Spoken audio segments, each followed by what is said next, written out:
ये न्यूज़पेपर के माध्यम से पता चला है कि हमारे ऊपर आरोप लग रहा है मंदिर उड़ाने का। तो सरासर ये सब गलत है। जिस तरह मेरे लिए मस्जिद है उस तरह मंदिर भी है। ये सब हम लोग नहीं करते हैं, हिंदू मुस्लिम। और ये सब कारनामा मेरे विरोधी पार्टी का है, जो मेरा कुछ नहीं कर पा रहे हैं। मेरा घर वाला को परेशान करने के लिए फर्जी ये सब पत्र डालकर परेशान करवाना चाह रहे हैं। वो लोग का जांच कीजिए, पता चल जाएगा। My name is Khan, I am not terrorist. और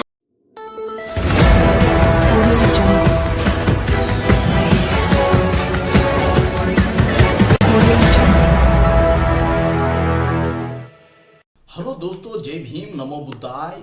आप देख रहे हैं द मूक नाइट में आपका स्वागत है।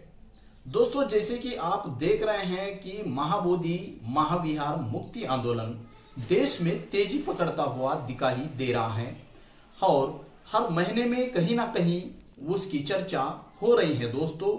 और जिस प्रकार से इस देश में महाबोधि विहार मुक्ति आंदोलन के लिए जो देश भर से नहीं पूरे दुनिया से ज्ञापन सौंपे गए, हजारों लाखों की संख्या में ज्ञापन सरकार को गए दोस्तों। और इससे बहुत बड़ा माहौल बन गया देश में कि महाबोधि महाविहार अब मुक्त होने वाला है। इस प्रकार से लोगों में चर्चा हो रही है और सरकार पर लगातार दबाव लाने की कोशिश जारी है ताकि वह महाबोधि विहार बौद्धों को सौंपे। क्योंकि ये आंदोलन इसलिए चल रहा है दोस्तों कि महाबोधि विहार यह ब्राह्मणों के हाथ में है, ऐसा बौद्धों का मानना है दोस्तों। और जिस प्रकार से 1949 बीटीएमसी एक्ट जो है, उस एक्ट के तहत महाबोधि विहार कमेटी में 4 बौद्ध और 5 लोग अन्य धर्म के होने चाहिए, यानी हिंदू धर्म के, यानी वह ब्राह्मण लोग उस कमेटी में मौजूद है दोस्तों। हालांकि अन्य धर्म के लोगों के जो भी आस्था के केंद्र है, जैसे मस्जिद हो, गुरुद्वारे हो और मंदिर हो, वो तो उनके ट्रस्टी के हाथों में है। लेकिन बौद्धों के ऊपर ही ऐसा अन्याय क्यों हो रहा है? क्योंकि यह महाबोधि विहार ये ब्राह्मणों के हाथ में, उनके कब्जे में है दोस्तों। यह चर्चा पूरे देश भर में नहीं पूरे दुनिया में चल रही है दोस्तों। तो इसको लेके चल के आंदोलन ने तेजी पकड़ी है। तो यहाँ पर एक नया षड्यंत्र चल रहा है कि महाबोधि विहार को ब्लास्ट करने की धमकियां मिल रही हैं और महाबोधि विहार पर बम ब्लास्ट की धमकियां मिल रही है, ऐसी खबरें छप रही हैं दोस्तों। जिस प्रकार से इस खबर को लेकर चिंता जताते हुए बौद्ध ने यह भी कहा है कि कहीं ना कहीं यह एक षड्यंत्र है।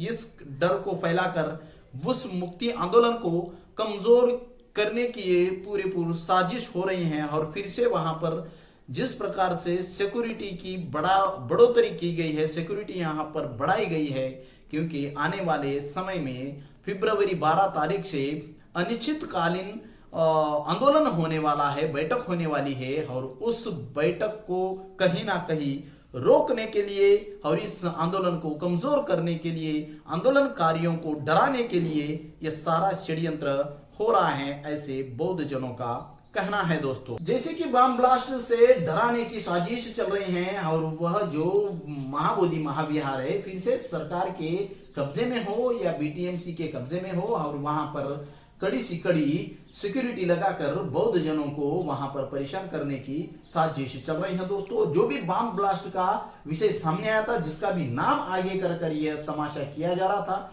खुद उन्हीं का ही बयान यह है कि मैंने कोई धमकी नहीं दी है। जैसे कि मस्जिद मेरे लिए है, वैसे ही इस देश के मस्जिद विहार चर्च भी वह मेरे लिए उतने ही महत्वपूर्ण है दोस्तों। तो उसी ने कहा है, उसी के आवाज में आप सुनिए कि उसने इसके बारे में क्या कहा है। जिस तरह मेरे लिए मस्जिद है उस तरह मंदिर भी है। ये सब हम लोग नहीं करते हैं, हिंदू मुस्लिम। और ये सब कारनामा मेरे विरोधी पार्टी का है, जो मेरा कुछ नहीं कर पा रहे हैं। मेरा घर वाला को परेशान करने के लिए फर्जी ये सब पत्र डालकर परेशान करवाना चाह रहे हैं। वो लोग का जांच कीजिए, पता चल जाएगा। My name is Khan, I am not terrorist. और रहा बात सैफी का, तो सैफी वो मेरा बिजनेस संभालता है, वो क्रिमिनल नहीं है, अपराधी नहीं है। झूठा उस पर आरोप लगता है, केस होता है, वो बिजनेस देखता है, ठीक ना। हम देशद्रोही नहीं है, या हम पाकिस्तान के नहीं है, हम हिंदुस्तान के हैं। मेरा भारत महान है। हमको सिर्फ कोयला, टेंडर और लोहा से मतलब है। हम देश के खिलाफ कोई काम नहीं कर रहे हैं और न करेंगे कभी देश के खिलाफ कोई काम। ये सब सिर्फ अफवाह फैलाया जा रहा है मेरे घर वाला को परेशान करने के लिए, मेरा विरोधी की तरफ से। वो लोग कुछ नहीं कर पा रहा है मेरा, इसलिए मेरा घर वाला को परेशान कर रहा है। ठीक ना, आप लोग जांच कीजिए, वो लोग का पता चल जाएगा। हम भी हिंदुस्तानी हैं, मेरा भारत महान है।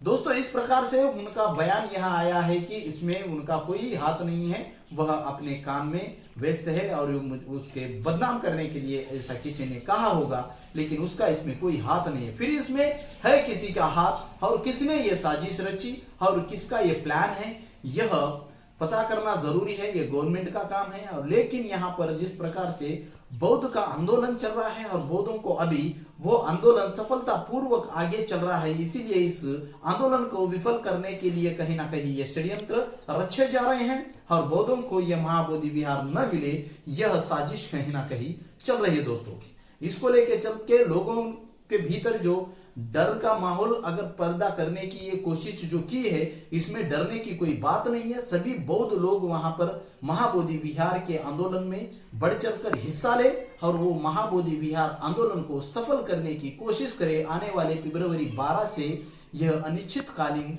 बैठक वहां पर बीटीएमसी के सामने बैठने वाली है और उस अनिश्चितकालीन बैठक में सभी शामिल हो और इस महाबोधि महाविहार को मुक्त करने के लिए आपका भी योगदान रहे। दोस्तों जुड़े रहिए द मूक नायक के साथ इस सत्य के सफर में। द मूक नायक आपकी आवाज।